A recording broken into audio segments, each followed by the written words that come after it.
এতে পাকা আম থাকতে থাকতে এইভাবে একবার পাকা আমের আমসত্ত্ব বানিয়ে দেখো, ছোট বড় সবাই পছন্দ করবে। প্রথমে দেখো আমগুলো আমি ভালো মতো ধুয়ে নিয়েছি, তারপর ভালো করে খোসাটা ছাড়িয়ে নেব। দেখো আমি সবকটা আমের খোসা ছাড়িয়ে নিচ্ছি। দেখো আমার সবকটা আমের খোসা ভালো মতো ছাড়ানো হয়ে গেছে। এবার আমি একটা গ্রেটার নিয়ে নিয়েছি। এবার আমি ভালো করে আমটাকে গ্রেট করে নেব। তোমরা আমটাকে কেটে কেটে পিস করে নিতে পারো। তারপর খুব ভালো মতো দেখো আমার গ্রেট করা হয়ে গেছে।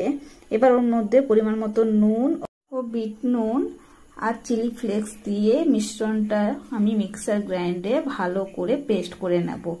দেখো আমার খুব ভালো মতো পেস্ট হয়ে গেছে। আবার এইদিকে একটা প্যান নিয়ে নিয়েছি। এবার মিশ্রণটা আমি 15 থেকে 20 মিনিটের মতো মিডিয়াম টু লো ফ্লেমে নাড়তে থাকবো, যাতে মিশ্রণটা তলায় না লেগে যায়।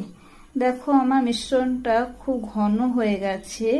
এইদিকে দেখো একটা আমি স্টিলের থালা নিয়ে নিয়েছি আর একটু তেল ব্রাশ করে নেব। এবার আমি আমের মিশ্রণটা ঢেলে ভালো করে সেট করে নেব। দেখো আমার খুব ভালো মতো সেট হয়ে গেছে। এভাবে আমি আরো দুটো থালাতে সেট করে নিয়েছি। তারপর আমি এই থালাগুলো রোদে একদিনের জন্য শুকোতে দেব। অবশ্যই মশারি দিয়ে দেবে, যাতে কিছু মশা মাছি না পড়ে যায়। দেখো আমার রোদে খুব ভালো মতো শুকিয়ে গেছে। এবার আমি ওটাকে পিস পিস করে কেটে নেব। তোমরা নিজেদের মতো পছন্দ মতো শেপ করে কেটে নেবে।